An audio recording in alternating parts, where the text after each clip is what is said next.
हम पृथ्वी की आंतरिक संरचना की तरफ एक बार फिर आएंगे। तो पृथ्वी का अंतरतम कैसा है? यद्यपि हमने कुछ भौतिक कारक के माध्यम से, कुछ रासायनिक विश्लेषण के माध्यम से पृथ्वी के अंतरतम को जानने का प्रयास किया है, लेकिन निरंतर जो खोज हो रही हैं, इन खोजों से आधुनिक विद्वानों ने पृथ्वी के आंतरिक स्थिति को जो बताया है वो कुछ इस प्रकार से है। पृथ्वी का ऊपरी भाग क्रस्ट कहलाता है और ये क्रस्ट की जो गहराई है लगभग 100 किलोमीटर तक होती है। क्रस्ट के नीचे का हिस्सा मेंटिल और उसके नीचे का हिस्सा कोर कहलाता है। ये जो क्रस्ट है, जैसा बच्चों मैंने अभी बताया कि धरातल जो हमारी पृथ्वी है, यह पृथ्वी मूव कर रही है, रोटेट हो रही है। इसमें घूर्णन की क्रिया या परिभ्रमण की क्रिया निरंतर होती, 24 घंटे में पृथ्वी घूमती है। तो ये जो घूमने की प्रक्रिया है, आधुनिक विद्वानों का ऐसा मत है कि पृथ्वी के ऊपर की जो घूमने की गति है उसकी तुलना में पृथ्वी के भीतरी क्षेत्र में घूमने की गति में पर्याप्त अंतर आता है। और यह जो अंतर है ये घनत्व की स्थिति पर निर्भर करता है। केंद्र में घनत्व निरंतर बढ़ रहा है तो इसकी गति में भी परिवर्तन आ रहा है। और इसी परिवर्तन के कारण आइए हम इसको समझने का प्रयास करेंगे। तो जो सबसे ऊपरी भाग है, यह क्रस्ट का निचला हिस्सा, क्रस्ट के ही नाम से इसे हम जानते हैं। इसकी जो गहराई है लगभग 100 किलोमीटर तक की गहराई है। लेकिन जहाँ पर महाद्वीप और महासागर आपस में मिल रहे हैं, बच्चों महाद्वीप जो है बहुत हल्के पदार्थों से बना और महासागर उससे कुछ भारी पदार्थों से महासागर का निर्माण हुआ है। यानी महाद्वीपों का घनत्व कम है, महासागरीय क्षेत्र में घनत्व कुछ अधिक है। तो महाद्वीप और महासागर निरंतर एक दूसरे से टकरा रहे हैं। इसको हम प्लेटें या प्लेट विवर्तनिकी कहते हैं। तो जहाँ पर महाद्वीपीय प्लेट के नीचे महासागरीय प्लेट टकराती है और महासागरीय प्लेट अंदर की तरफ घुसने लगती है, तो उस क्षेत्र में जो घूमने की गति है, जो यह गति में कुछ अंतर, कुछ भिन्नता आ जाती है। तो यहाँ की जो भिन्नता है इसे हम कोनरेड डिसकंटिन्यूटी या कोनरेड असांतत्यता या भिन्नता कहते हैं। यह भिन्नता महाद्वीप और महासागर की प्लेटों के पास में होती है। जैसा मैंने अभी आपको बताया कि पृथ्वी का निचला हिस्सा जो कि क्रस्ट 100 किलोमीटर की गहराई तक क्रस्ट कहलाता है। यहाँ पर जो क्रस्ट के क्षेत्र में पृथ्वी का जो क्रस्ट का जो घनत्व है, यह घनत्व कुछ बढ़ जाता है। यहाँ पर घनत्व लगभग 100 किलोमीटर की गहराई में 3.5 तक भी पहुँच जाता है, जबकि ऊपर का घनत्व 2.5, 2.7 जो धरातल का घनत्व है उसके नीचे में 2.7 से कुछ अधिक है और यहाँ पर घनत्व लगभग 3 तक पहुँच जाता है। यहाँ पे तापमान भी निरंतर बढ़ रहा है। बच्चों आप जानते हैं कि पृथ्वी के भीतर में तापमान बढ़ने की जो प्रवृत्ति है यह लगभग 20 से 30 डिग्री सेंटीग्रेड पर किलोमीटर की गहराई में तापमान बढ़ रहा है। लेकिन यह पूरी गहराई तक नहीं है, यह जो प्रवृत्ति है लगभग 40 किलोमीटर तक ही पाई जाती है। उसके बाद तापमान बढ़ता है, लेकिन तापमान बढ़ने की दर कम हो जाती है। लगभग 100 किलोमीटर का जो क्षेत्र है, यहाँ पर तापमान की स्थिति यह 800 से 1200 डिग्री सेल्सियस तक होता है। और इतना अधिक तापमान होने के कारण यहाँ पर जो चट्टानें हैं, ये चट्टानें लगभग गलनांक में यानी पिघलने की स्थिति में आ जाती है, लगभग पिघल जाती है। इतने अधिक तापमान में चट्टानें पिघल जाती है।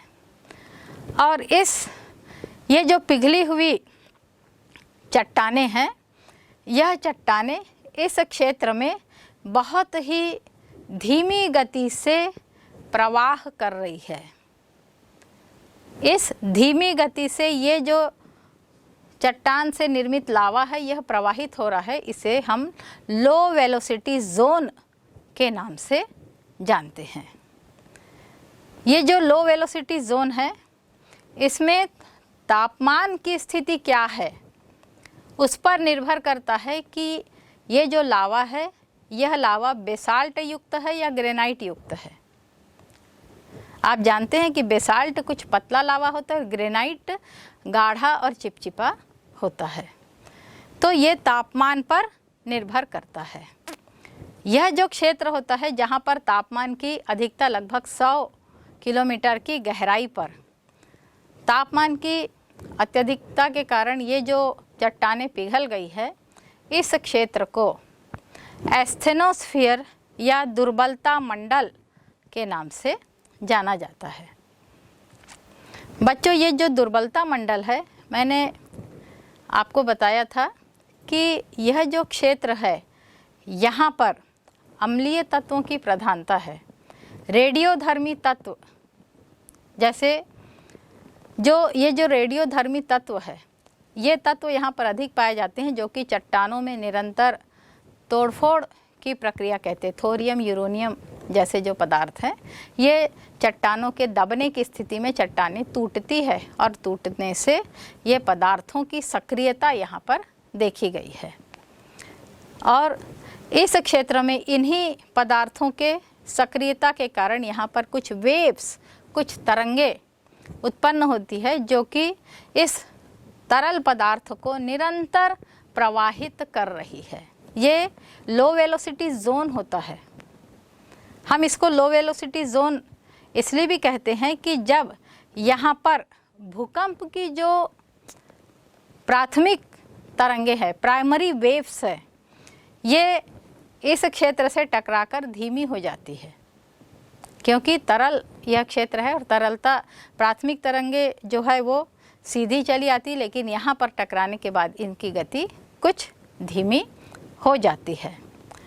यहीं पर इस क्षेत्र में पृथ्वी की जो घूर्णन की जो क्रिया है, यह क्रिया अलग अलग क्षेत्र में अलग अलग है। जहाँ पर ये जो लो वेलोसिटी जोन है, इसके ऊपर का जो क्षेत्र है, यहाँ पर जो तरंगों की गति है 7.2 किलोमीटर प्रति सेकंड की गति से ये तरंगे प्रवाहित हो रही है। जबकि इसके निचले क्षेत्र में जो तरंगों के प्रवाह की गति है, ये है 8.1 किलोमीटर प्रति सेकंड। इस क्षेत्र का अध्ययन सबसे पहले मोहरविदिक नामक युगोस्लाविया के एक भूकंप विज्ञानी हैं, इन्होंने इसका अध्ययन सबसे पहले किया था सन 1909 में। और उसी के कारण यहाँ पर जो असांतत्यता पाई जाती है, इसे मोहो डिसकंटिन्यूटी या मोहो असांतत्यता या मोहो भिन्नता तल के नाम से जाना जाता है। ये जो मोहो भिन्नता तल है, इसके ये क्रस्ट तक का क्षेत्र यहाँ तक है, यानी क्रस्ट और मेंटल के बीच का क्षेत्र, इसे मोहो भिन्नता तल कहते हैं। क्रस्ट के ठीक नीचे और मेंटल का जो ऊपरी सतह है, यानी लगभग 100 से 200 किलोमीटर की गहराई पर। यहाँ पर भी घनत्व में कुछ अंतर आता है और जो ऊपर में जो दुर्बलता मंडल है उसका कुछ प्रभाव नीचे में होता है। तो चट्टानें पूरी तरीके से सॉलिड नहीं है, बल्कि यहाँ पर भी कुछ तरल मात्रा में ही चट्टानों की स्थिति देखने को मिलती है। और उसके कारण इस क्षेत्र में एक चैनल प्रवाहित हो रही है। यह चैनल गुटनबर्ग चैनल है। बच्चों, आप ये चैनल है, ये असांतत्यता नहीं है, यह भिन्नता तल नहीं है, बल्कि यह एक चैनल प्रवाहित हो रहा है जिसे हम गुटनबर्ग चैनल कहा है। गुटनबर्ग चैनल के नीचे में लगभग 700 किलोमीटर की गहराई पे एक और लेयर दिखाई दे रही है और यह जो लेयर होती है यह ग्वालिटसिन लेयर के नाम से जानी जाती है। ग्वालिटसिन लेयर लगभग 700 किलोमीटर की गहराई पर पाई जाती है। इसके बाद ये जो 100 से 700 किलोमीटर की जो गहराई का क्षेत्र है इसे हम ऊपरी मेंटल कहते हैं, अपर मेंटल इसे कहा जाता है। यहाँ पर जो तापमान होता है लगभग 2000 सेंटीग्रेड के लगभग पाया जाता है और इस क्षेत्र में चट्टानों का जो घनत्व है वह 4.7 के लगभग पाया जाता है। अपर मेंटल यानी 700 किलोमीटर की गहराई के बाद लोअर मेंटल प्रारंभ होता है और ये जो लोअर मेंटल है यह 700 से 2900 किलोमीटर की गहराई तक पाया जाता है। एक विस्तृत क्षेत्र में यहाँ पर द्रव्यमान भी अधिक होते हैं, तो इस वृहत क्षेत्र में ये लोअर मेंटल पाया जाता है।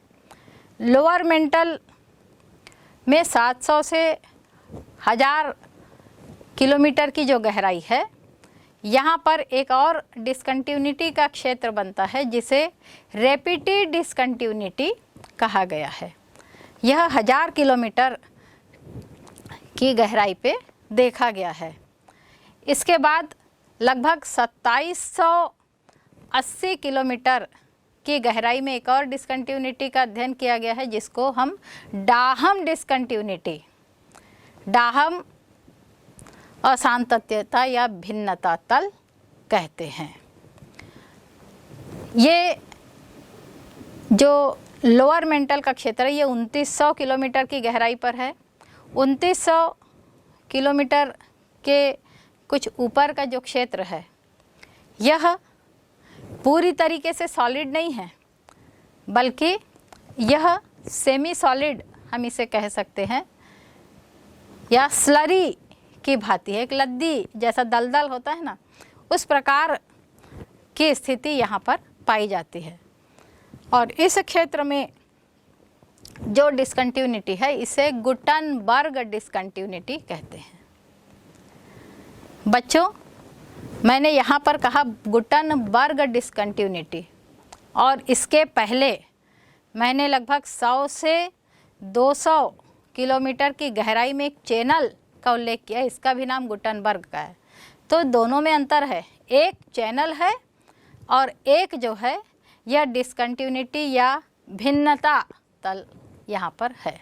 तो एक यहाँ पर जो 2900 किलोमीटर की गहराई पर है इसे हम कहते हैं गुटनबर्ग भिन्नता तल या गुटनबर्ग डिसकंटिन्यूटी इसे कहा गया है।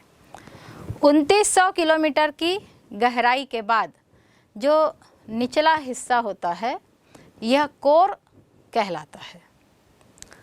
कोर को भी 2 पार्टों में बांटा गया है, अपर कोर और लोअर कोर। जो अपर कोर है यहाँ पर चट्टानों का जो घनत्व निरंतर बढ़ता चला जा रहा है। कोर के पास जो घनत्व है यह लगभग 12 है, जबकि जो अपर मेंटल है इसका घनत्व 5.5 के लगभग देखा गया था। कोर का घनत्व, अपर कोर का घनत्व जो है यह 12 है और अपर कोर 2900 किलोमीटर से लेकर के 5150 किलोमीटर तक की जो दूरी है यह अपर कोर की होती है। अपर कोर के नीचे में पृथ्वी के केंद्र तक यानी सतह से लगभग 6371 किलोमीटर की जो गहराई है इसे लोअर कोर कहा गया है। और इस लोअर कोर के क्षेत्र में तापमान लगभग 4500 डिग्री है, जबकि अपर कोर का जो तापमान है यह लगभग 3000 डिग्री तक पाया जाता है। बच्चों, मैंने आपको बताया था कि सतह से धरा केंद्र तक, पृथ्वी के केंद्र तक तापमान निरंतर बढ़ रहा है।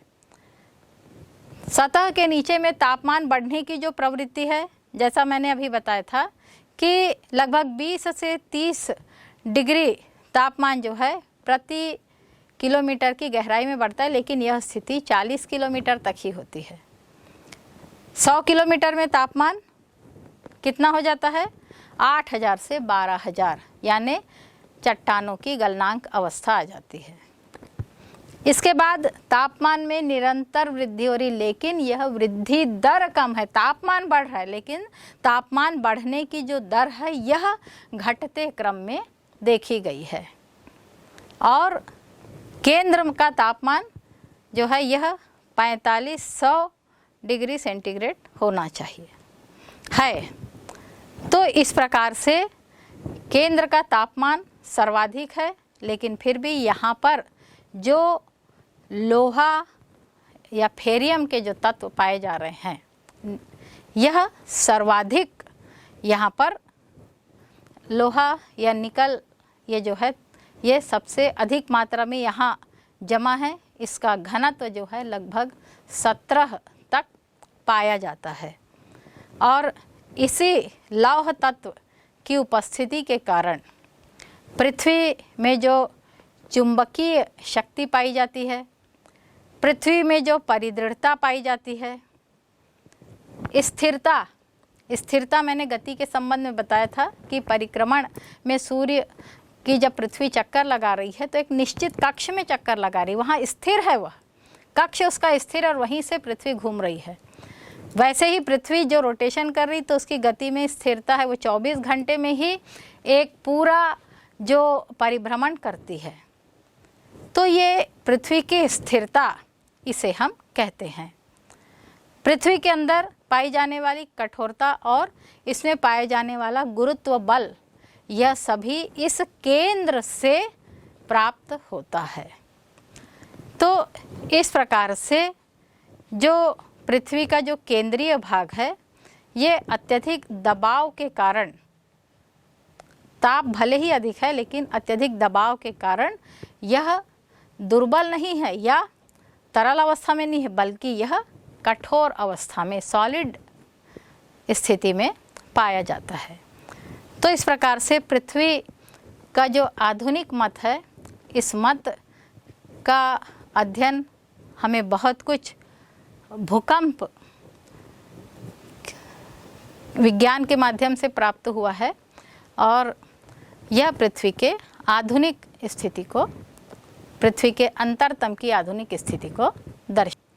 इसके बाद लगभग 2780 किलोमीटर की गहराई में एक और डिस्कंटिन्यूटी का अध्ययन किया गया है, जिसको हम डाहम डिस्कंटिन्यूटी, डाहम असांतत्यता या भिन्नता तल कहते हैं। ये जो लोअर मेंटल का क्षेत्र है ये 2900 किलोमीटर की गहराई पर है। 2900 किलोमीटर के कुछ ऊपर का जो क्षेत्र है यह पूरी तरीके से सॉलिड नहीं है, बल्कि यह सेमी सॉलिड हम इसे कह सकते हैं, या स्लरी की भांति है, एक लद्दी जैसा दलदल होता है ना, उस प्रकार की स्थिति यहाँ पर पाई जाती है। और इस क्षेत्र में जो डिस्कंटिन्यूटी है इसे गुटनबर्ग डिस्कंटिन्यूटी कहते हैं। बच्चों, मैंने यहाँ पर कहा गुटनबर्ग डिस्कंटिन्यूटी, और इसके पहले मैंने लगभग 100 से 200 किलोमीटर की गहराई में एक चैनल का उल्लेख किया, इसका भी नाम गुटनबर्ग का है। तो दोनों में अंतर है, एक चैनल है और एक जो है यह डिस्कंटिन्यूटी या भिन्नता तल यहाँ पर है। तो एक यहाँ पर जो 2900 किलोमीटर की गहराई पर है इसे हम कहते हैं गुटनबर्ग भिन्नता तल या गुटनबर्ग डिस्कंटिन्यूटी इसे कहा गया है। 2900 किलोमीटर की गहराई के बाद जो निचला हिस्सा होता है यह कोर कहलाता है। कोर को भी 2 पार्टों में बांटा गया है, अपर कोर और लोअर कोर। जो अपर कोर है यहाँ पर चट्टानों का जो घनत्व निरंतर बढ़ता चला जा रहा है। कोर के पास जो घनत्व है यह लगभग 12 है, जबकि जो अपर मेंटल है इसका घनत्व 5.5 के लगभग देखा गया था। कोर का घनत्व, अपर कोर का घनत्व जो है यह 12 है और अपर कोर 2900 किलोमीटर से लेकर के 5150 किलोमीटर तक की जो दूरी है यह अपर कोर की होती है। अपर कोर के नीचे में पृथ्वी के केंद्र तक यानी सतह से लगभग 6371 किलोमीटर की जो गहराई है इसे लोअर कोर कहा गया है। और इस लोअर कोर के क्षेत्र में तापमान लगभग 4500 डिग्री है, जबकि अपर कोर का जो तापमान है यह लगभग 3000 डिग्री तक पाया जाता है। बच्चों, मैंने आपको बताया था कि सतह से धरा केंद्र तक, पृथ्वी के केंद्र तक तापमान निरंतर बढ़ रहा है। सतह के नीचे में तापमान बढ़ने की जो प्रवृत्ति है, जैसा मैंने अभी बताया था कि लगभग 20 से 30 डिग्री तापमान जो है प्रति किलोमीटर की गहराई में बढ़ता है, लेकिन यह स्थिति 40 किलोमीटर तक ही होती है। 100 किलोमीटर में तापमान कितना हो जाता है? 8000 से 12000, यानी चट्टानों की गलनांक अवस्था आ जाती है। इसके बाद तापमान में निरंतर वृद्धि हो रही, लेकिन यह वृद्धि दर कम है। तापमान बढ़ रहा है लेकिन तापमान बढ़ने की जो दर है यह घटते क्रम में देखी गई है। और केंद्र का तापमान जो है यह 4500 डिग्री सेंटीग्रेड होना चाहिए है। तो इस प्रकार से केंद्र का तापमान सर्वाधिक है, लेकिन फिर भी यहाँ पर जो लोहा या फेरियम के जो तत्व पाए जा रहे हैं यह सर्वाधिक यहाँ पर लोहा या निकल ये जो है ये सबसे अधिक मात्रा में यहाँ जमा है। इसका घनत्व जो है लगभग 17 तक पाया जाता है। और इसी लौह तत्व की उपस्थिति के कारण पृथ्वी में जो चुंबकीय शक्ति पाई जाती है, पृथ्वी में जो परिदृढ़ता पाई जाती है, स्थिरता मैंने गति के संबंध में बताया था कि परिक्रमण में सूर्य की जब पृथ्वी चक्कर लगा रही है तो एक निश्चित कक्ष में चक्कर लगा रही है, वहाँ स्थिर है, वह कक्ष उसका स्थिर और वहीं से पृथ्वी घूम रही है। वैसे ही पृथ्वी जो रोटेशन कर रही तो उसकी गति में स्थिरता है, वो 24 घंटे में ही एक पूरा जो परिभ्रमण करती है। तो ये पृथ्वी की स्थिरता इसे हम कहते हैं। पृथ्वी के अंदर पाई जाने वाली कठोरता और इसमें पाया जाने वाला गुरुत्व बल, यह सभी इस केंद्र से प्राप्त होता है। तो तो इस प्रकार से जो पृथ्वी का जो केंद्रीय भाग है, ये अत्यधिक दबाव के कारण, ताप भले ही अधिक है लेकिन अत्यधिक दबाव के कारण यह दुर्बल नहीं है या तरल अवस्था में नहीं है, बल्कि यह कठोर अवस्था में, सॉलिड स्थिति में पाया जाता है। तो इस प्रकार से पृथ्वी का जो आधुनिक मत है, इस मत का अध्ययन हमें बहुत कुछ भूकंप विज्ञान के माध्यम से प्राप्त हुआ है और यह पृथ्वी के आधुनिक स्थिति को, पृथ्वी के अंतरतम की आधुनिक स्थिति को दर्शाता है।